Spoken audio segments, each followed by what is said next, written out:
coping with life's unfairness. Kanabit ang ginaon sa nato pagsagubang pero positibo. Ginaon sa nato pag handle kining mga unfairness sa life. Pero sa pikas nga bahin atong nasabtan ba nga may katuyuan gay ang Dios niana.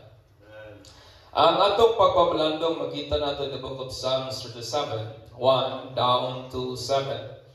So mabasa ko diri og sundalan ko ninyo sa hilom ang version nga akong gigamit yung King James nga version. Ang pulong sa Dios nagingon, Psalms of David, do not fret because of evildoers, nor be envious of the workers of iniquity. For they shall soon be cut down like grass and wither as a green herb. Trust in the Lord and do good. Dwell in the land and feed on His faithfulness. Delight yourself also in the Lord, and He shall give you the desires of your heart. Commit your ways to the Lord. Trust also in Him, and He shall bring it to pass. He shall bring forth your righteousness as the light, and your justice as the noonday. Rest in the Lord, and wait patiently for Him. Do not fret because of him who prosper in his ways, because of the man who brings wicked schemes to pass. Ang atuang Ginoo igsoon is fair, but life is not. Amen. Ang kinabuhi nato patas man o ang Ginoo nato is fair. Patas siya nga Dios, pero kining kinabuhi nato o ang dagan sa kinabuhi ibabaw aning kalibutan na dili yun mga igsoon. Ang unfairness is the lack of equality and injustice. Tanaw niya ang kalibutan nato karon, di ba? Dili yun patas o dili yun put fair ang justice nga nagaka-receive sa mga tao.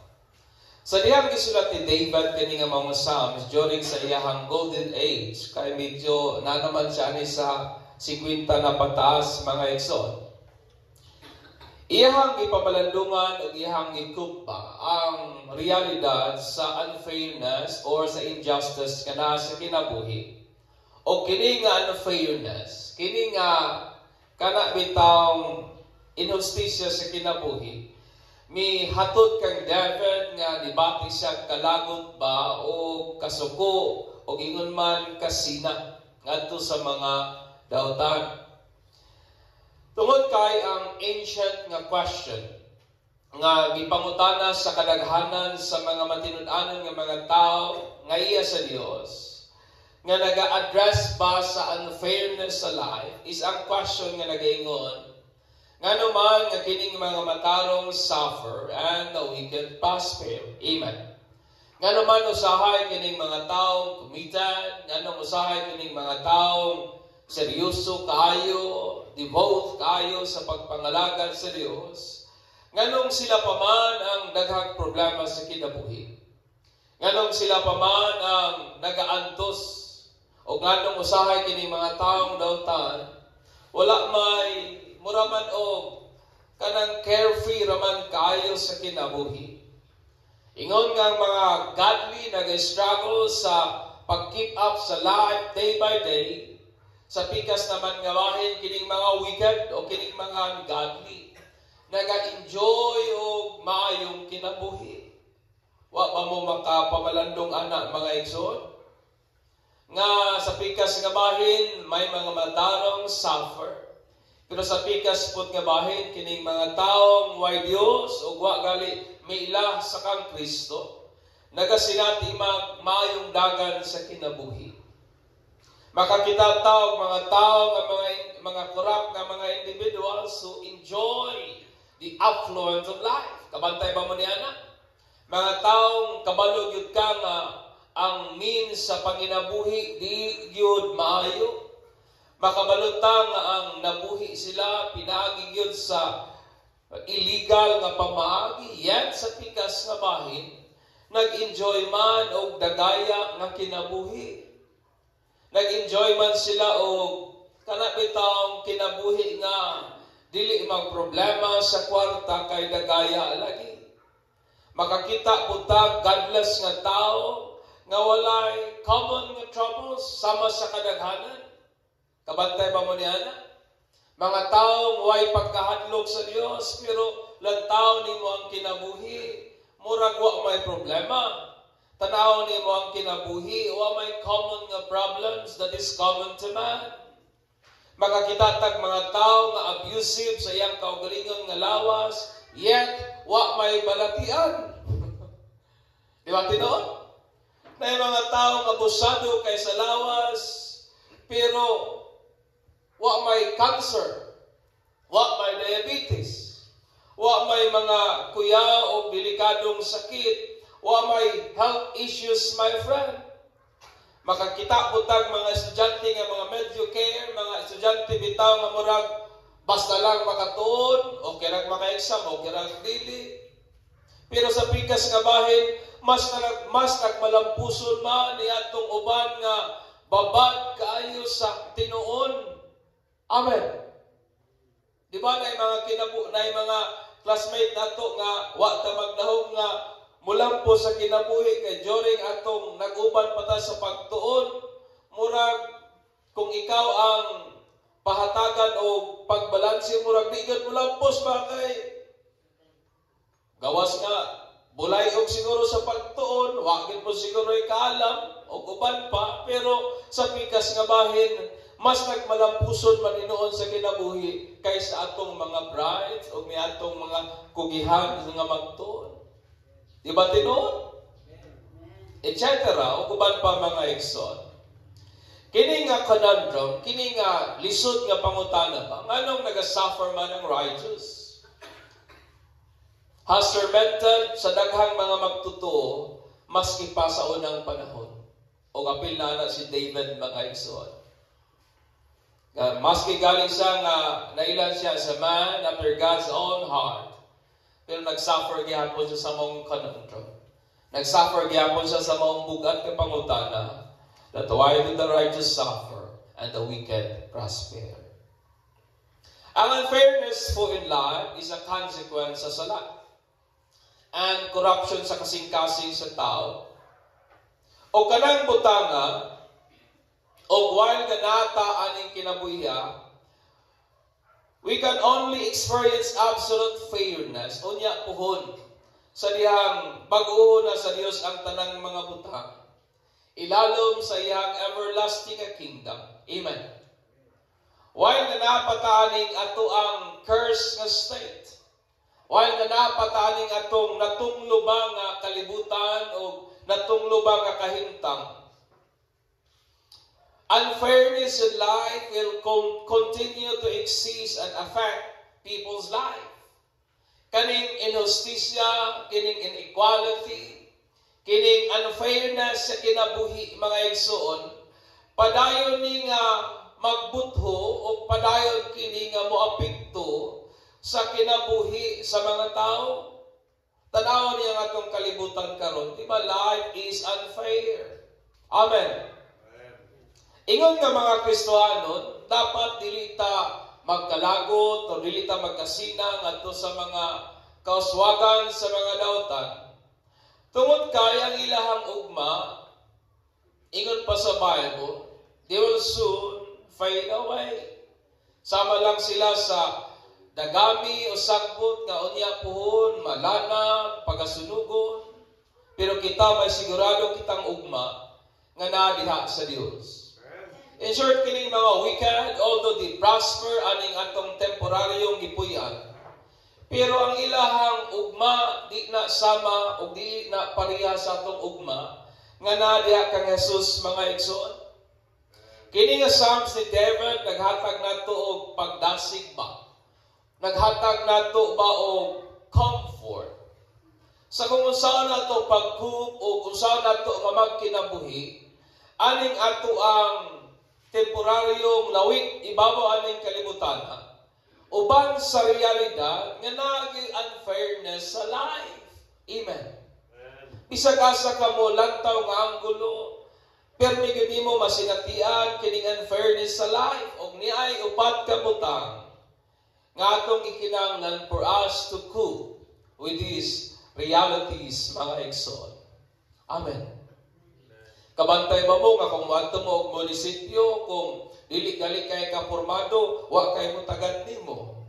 Pero kung pormado ka, daghag mo assist nimo, sir, dili sir, good morning sir, unsa imo sir. Pero galing imong sulob, lago-lago, labay-labayan, nakaba, di ba, unfair?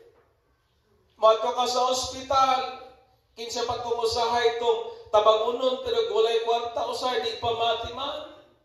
Usahay ang hatagag priority katong may kaya, katong gwapa pero medyo pangit gali, pasagdan pero gwapahon gali, atimanon. Pero life is unfair. Di ba tinoon? O kana nga mga reality ga-exist na aning kalibutan na. O dili nato na ma-eradicate mga igsoon while na patani nga estado sa kinabuhi. Ang ato lamang usaw na to pagkup niana, usaw na to pagkinabuhi. Uban niya na nga mong mga realidad, o niya upat kabutang atong gikinahanglan, upat ki elements, to cope niya nga mong realidad sa kinabuhi. Una, unconditional obedience. In verse 3.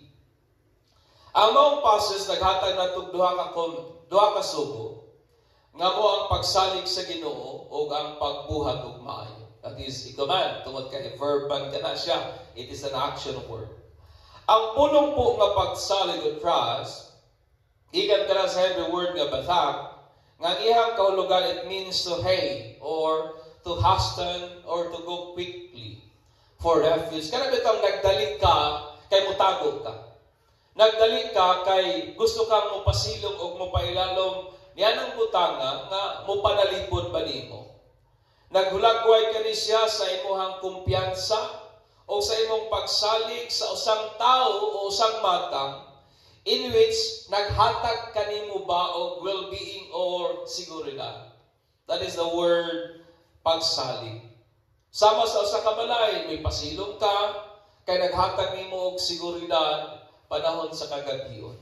Naghatag nimo og protection during sa daytime, gikan sa siga sa adlaw, naghatag nimo og protection sa nighttime, gikan sa kabugnaon, mga igsoon. Sa verse B, usa kini siya ka known nga author o pastor usab, miingon siya. Nga kaning pulong nga pagsalig, gitranslate kini, it means to lie helpless. Kana bitaw mohigda ka nga wa gyud kay mahimo or to face down. Muhapa gyud ka, mga igsoon.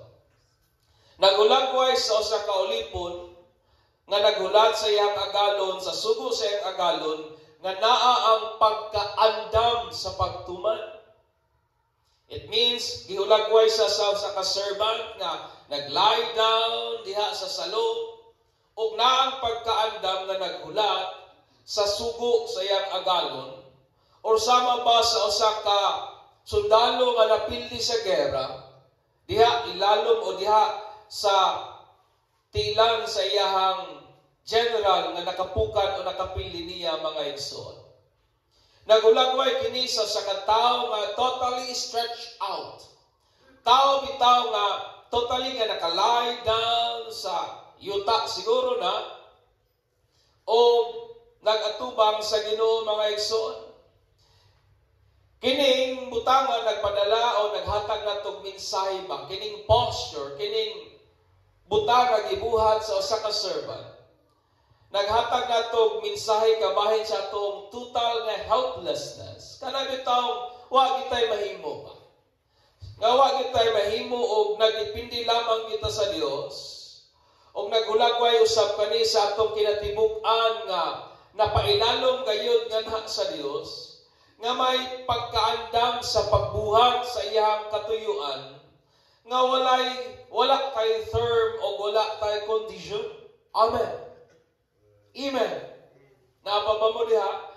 Kani bitaw, you are willing to obey God without term, without condition. Kay may mga tao sarang na akong madunggan, makiksabot sa Ginoo ba, Lord, kung imo kong ayuhon, magtinuod yung kong pangalagad nimo. Lord, kung kani ang imong i-grant, mo po niya akong buhaton sa imuha. You are obeying God sa imong term o sa imong condition. But kining word nga pagsalig, it means you yielded yourself before God, and then andam ka nga magtuman sa Dios without term and conditions. Amen. Nga magtuman ta sa Ginoo nga wala ba'y termino ba o wala'y kondisyones mga igsoon. Sa diyang salves mingon siya, salig ta sa Dios, o kini nga pagsalig atong ginapamatud-an sa pagbuhat sa unsang maayo, pagpuyo sa maong land, o pag-feed sa pagkamatinud-anon sa Dios. Kining word po nga feed, it means to tend a flock. Kana bitang nag-atiman ka o karnero, which means that God is our shepherd and we are His sheep. Nga ang Ginoo mo'y ato ang magbalantay o kita mo iyang karnero. Tungod kay ang Ginoo man mo'y ato magbalantay, ngunit wa gi makulang nato. Amen. O kung sa may kahulugan niya na, kini nagpasabot nga dili kinahanglan nga mubuhat tag mga illegal, mga compromising, mga corrupt, o mga dishonest means para mabuhi. For doing such things is a lack of trust or distrust in the Lord as our shepherd. Amen. Dili kinahanglan nga manikas ta para makaginansya.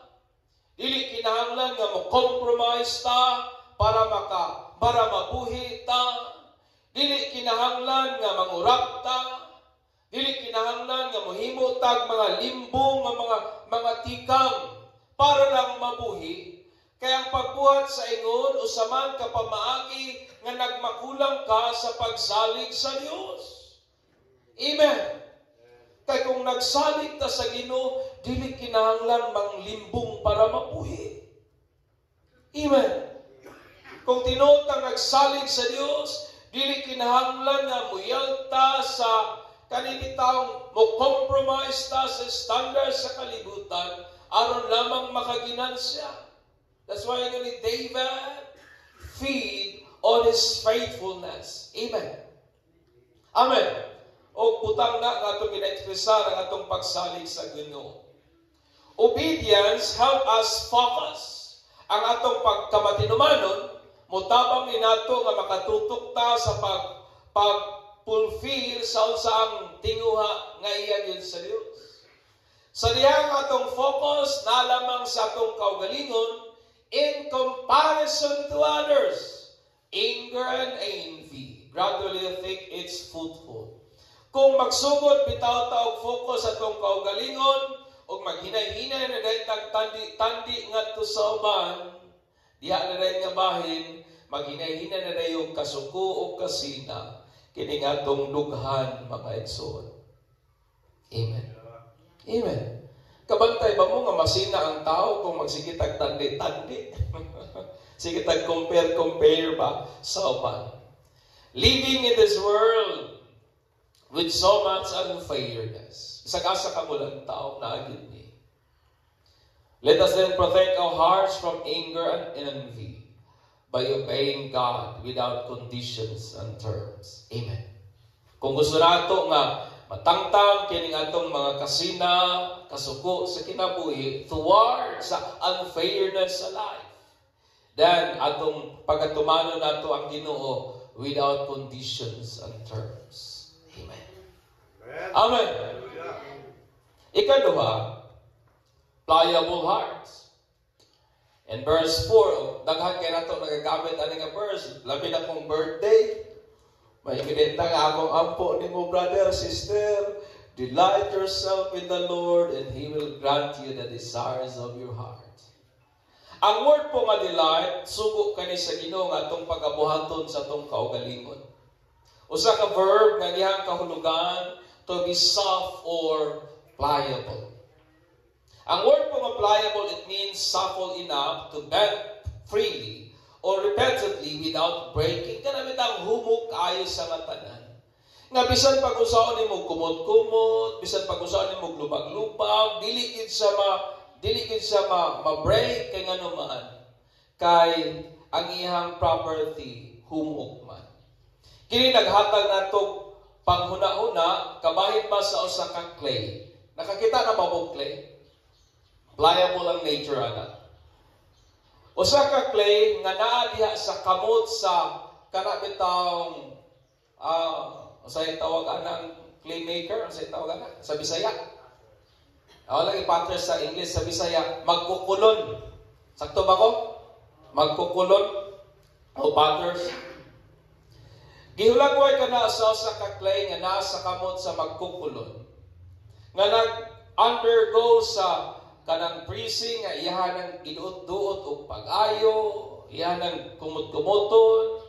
Pagkahuman, gawas ka kumuton, iyahan pa yun ng i-pound, iyahan pa yun ng ihapak-hapak, alsahon, ihapak, di ba? Alsahon, ibundak, o i-crush pa yun na niya. Kumot-kumuton yung pag-ayo, iduot-duot o pag-ayo.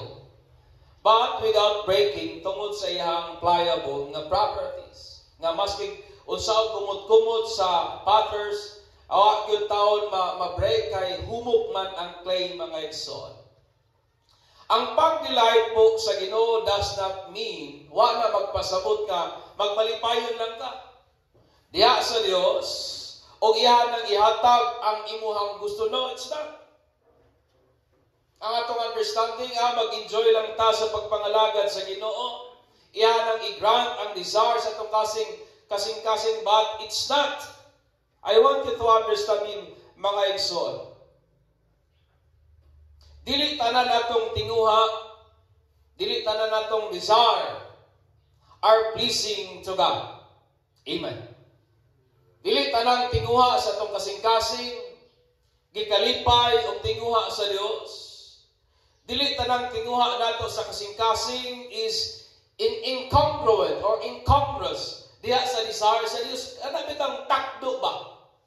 O nahiuyon sa unsang gusto sa Ginoo. Ang word po ma-delight, it means nga sama ba sa usa ka clay nga nagakalipay kita in the process of changing our heart.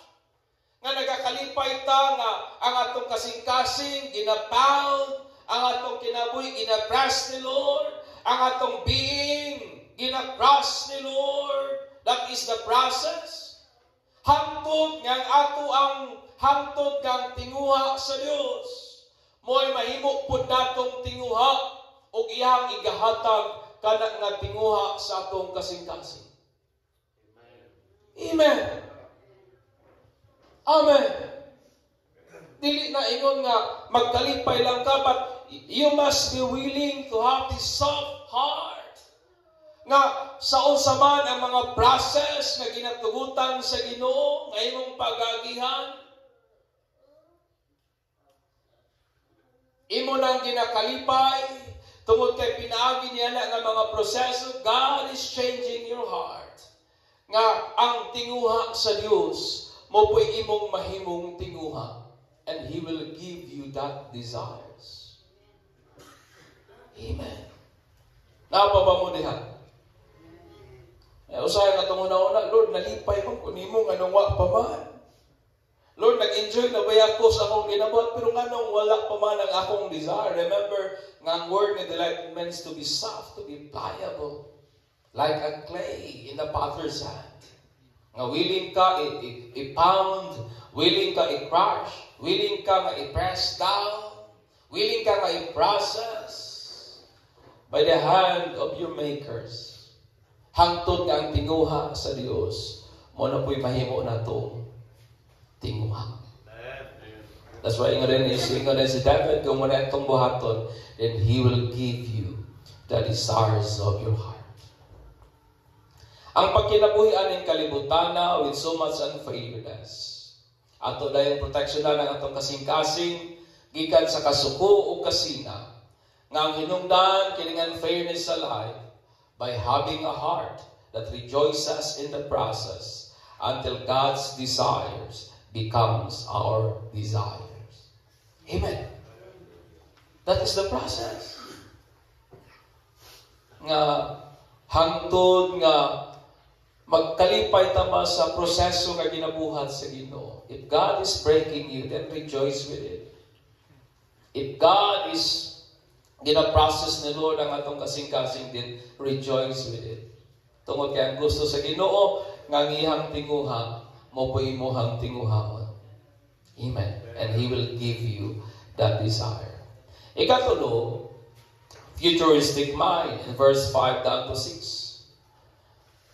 Kaning word po nga futuristic mind, it means a mind that always put into significant consideration and higher value the future, and that future is in Christ.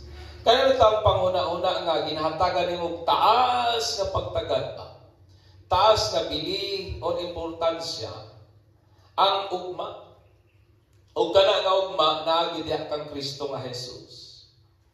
Ang atong ugma diha kang Kristo sigurado og di gyud kadudahan nga pohon iyang iga-establishar ang iyang eternal nga kingdom, ang iyang physical nga kingdom, aning bago nga kalibutan, kansang tanan nga mga pangalan nga nasulat sa libro sa kinabuhi, maghari uban kang Kristo. Amen.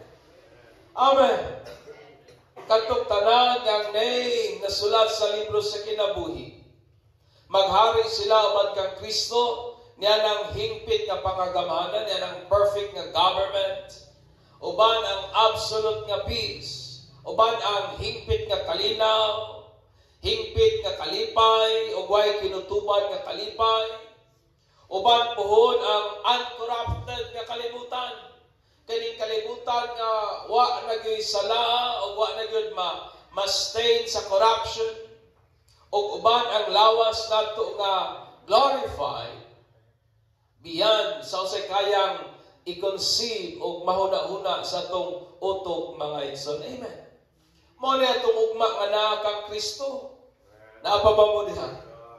That we will soon reign with Christ. Ngadto sa walay katapusan, uban ang kondisyon nga wa nay sala, uban ang kondisyon nga lunlun kalipay na lamang ug wa nay kamatayon mga igsoon. Ang pulo nga commit, it means to roll over. Napa mo isakyanan dire, kana betang sakyanan di banana gitawag nga axle or access nga diha gibutang ang ligid aron nga magtuyok mga igsoon. That is the word commit. That is to move or to cause to move in a particular direction by turning over and over on an axis. Ingon nga magtotoo ang atong kinabuhi, it should run over on the axis nga mao gyud ang ways, ang pamaagi nga iya sa Ginoo. Amen. Ang atong kinabuhi kinahanglan gyud nga atong ipadagan diha sa mong access o ang access mao kana ang pamaagi nga iya sa Ginoo. Tungod kay wala gyud laing pamaagi nga atong maabot ang ugma nga naa diha kang Kristo. Kining atong ipadagan ang atong kinabuhi diha sa mga pamaagi nga iya gyud sa Ginoo. Amen. Wala yung pamagi nga maabot nato ang ugma nga gisaad ni Jesus. Mao nga kining atong kinabuhi atong ipadagan. Ipadagan nato diha sa mga ways pamaagi nga iya gyud sa Ginoo. Ang pagkinabuhi aning kalibutana nga may unfairness mga igsoon. Then my challenge is this, atong proteksyonan ang atong kasing-kasing gikan sa kasuko o kasina caused by unfairness by putting higher value and significant consideration sa atong ugma that is in Christ Jesus. Amen. Usay nga atong una-una nakafocus lamang karon sa atong present nga kondisyon. Think about your future. Amen. Una-una ang imong ugma diha kang Kristo Jesus. Mausahay magsikag complain sa atong system of government na corrupt. Yes, indeed, corrupt man gyud, di man nato na ikalalis. Yes, indeed, makakita ka grabe nga unfairness and injustice sa ato ang government. But think about your future. Amen. Kay kana naman gyud na, wa naman tay mahimo ana. Amen. Ang atong una-unaon, ang atong ugma nga naa diha kang Kristo mga igsoon. Amen. Magkinabuhi ita nga napa excitement sa mga butang nga giandam ni Jesus nga tuwa sa unahan mga igsoon. Mao lang ang pagpangalagad sa Ginoo, dili paatras. Ang pagpangalagad sa Ginoo is always moving forward. Amen. Ikaw pa, dapat may undistracted nga objectives kita. In verse 7, si David mingon, be quiet, that is the word, kanang rest. Be quiet, be silent, be down. Yung word po nga down, it means, di ka tingog pa. Bisag daghan ang istorya, but you need to be silent. Nagpakahilom ka. In wait, rage and pain or fear. That is the word, waiting patiently. Kana bitaw, naghulag ka, nga bisag gilubag-lubag na ka, o sa moong paglubag, nag-agulo, o nag-agwanta ka sa kasakit or kahadlok, yet you wait gihapon. Mo nang word nga wait patiently. Murag sinina ngayon mong gilubagan ba? Usahay, lubag-lubag bayata sa mga hagit sa kinabuhi, di ba tinoon? O usahay, nagaluko tama sa kahadlok or maybe siguro sa emotional or mental siguro ka pain. Seeing the wicked prosper. Usahay, maglantaw ta sa kinabuhi, Lord, may patong nagsigig-scatter Ginoo dato na. Ako, Lord, nasige ko hatag sa ako ang ikanapulo, pagit ko naguswag, mag-scatter na lang siguro ko, Lord. Sometimes we get envious ba sa prosperity sa mga uban. But tingin si David, it should not be. We should not allow our heart to get envious or angry with them, for their prosperity is not everlasting. Amen. Dita magkasinan nila. Nagsakay man siguro silang maayong sakyanan. Nagpuyo man siguro silang maayong balay. Nagpuyo man siguro silang mga konkreto, multi-million nga kantidad sa balay. But remember, their prosperity is not everlasting. Amen. We should look beyond the present. Nga mo ang atong ugma. Ang atong goal, ang atong objective sa atong pagtuo. Nga maugyod nga kitang tanan mo abot sa sangpuanan, sa finish line. Amen. We should not allow the present struggles nga mo distract nato from reaching our God-given nga objectives. Sa pagpanginabuhi, ay sa pagpangalagad sa Ginoo, daghan kay distraction. Pwede mga kauswagan sa ubang tao nga masinata. Pwede mga failure, mga mistakes sa kinabuhi. Pwede mga frustration, mga damgong wapatuman o uban pa. Nga mo-distract nato pa sa pag-reach sa ato ang final nga destination nga nadihak kang Kristo Jesus. Amen. Sometimes na kinabuhi taning kalibutan nga with so much unfairness, di naman nato na ikalalis. Let us then protect our heart from anger and envy by not allowing any distraction to distract us of reaching our God-given objectives. Amen. Pangutanan na mong tapat, ganong nangalagad mga Ginoo. So may objectives nato.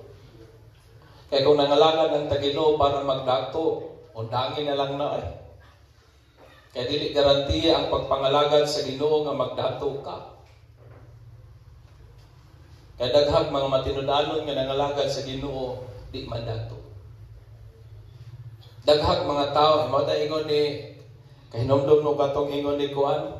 Kana bitaw ingon niya say nagtanong sa kuan, siya nagtanong sa katong tree of life in the Garden of Eden Sea. Kisa na kanang pinakatiguwa nga senador ba? Si Enrile. Ingon si Enrile nga duha lang daw kuno kabutang ang gikinahanglan kung gusto daw kuno ka magdato. Yang ingon, kung anda kuno dapat ako no praise the Lord. Kaya daghan daw kuno kayo mga religious leader nga mga dato gyud daw kuno, praise the Lord. Ikaduha, landlord. Kung luag ka giyuta, daghang mga establishment mo dato gyud daw kuno ka. Ikatulo, drug lord. Dato ginaw kuno kanina. But remember, that kind of prosperity, mga igsoon, will soon pass away. Amen. Kaya na ito, tugutan nga, kining ato ang tinguha nga moabot sa sakpuanan, madisturbo lang taaning ginagmayng mga butang sa kinabuhi. Amen. That's why dapat undistracted ta sa pagkabot sa ato ang objectives. Nga mo ang ison nga nung nagapangalagat ta sa Ginoo. Amen. Kung ang imong reason ng alagad ka sa Ginoo, maglato ka, I will tell you, my friend, ma-prostrate ragyod ka. Ma-prostrate ragyod ka. Pero kung ang imong tinguha, nangalagad ka Ginoo, kaya gusto nimong i-secure ang imong eternity, then I do believe, diligid ka ma-prostrate niya. Sense the fool. Palihog kayo ko lang. Nawala naman ako, ang rapture naman. Sense the fool, mankind has coexisted with life and faithfulness, inequality or injustice. Sa una rigid na. Sa una rigid na. Mo na rin na nimo makuha sa nawong aning kalibutan. And we cannot live without them in this current cursed state. Di na nato na kayang i-eradicate aning ato ang tinumlong kahimtang. And the option we have is to significantly cope with it. Ang butang atong mahimo, atong bangon. O kato na nato ang pagkinabuhi nga positibo, o ba ni anak nga maong mga realidad, mga igsoon. Busa nga kung hagit natong tanan, let us live our lives in unconditional obedience to God. Atong puy-an ang atong kinabuhi nga mga lagad sa Ginoo nga walay term o walay condition pa. Amen. Napaba mo diha. Kaya kining tao, mga lagad sa Ginoo, makig-barter ba, Lord? Kung kani ka na, imong buhaton, Lord, maninuod na yung pangalagad mo. But we should obey God without term and condition. Amen. Have a pliable heart as we enjoy the process of changing our heart to desire what God desires. Ngayon kalipay nato ang prosesong ginabuhat sa Ginoo ba? Kini nga itong kasing-kasing iyang ginabago. Hangtod kang tinguha sa Dios, mao po'y mahimo natong tinguha. Have a futuristic mind by putting higher value on the future that is in Christ. Ang atong kinabuhi igsoon, di lang ginataman karon. Ang atong kinabuhi, wala na maglambigit sa karon. May mayong kinabuhi nga atong ginahandom o mayong kinabuhi nga atong ginapaabot. And that kind of life, mao ang kinabuhi uban kang Kristo puhon mga igsoon. O gayaw tuguti ang unsa mga distraction nga mo-distract nato from reaching our God-given nga objectives. Amen. God is fair. Life isn't. Ang ato lamang angayang buhaton is to cope with it significantly. Amen. Manindog ta, o atong pasalamatan ng Ginoo sa iyang pagkamaayo.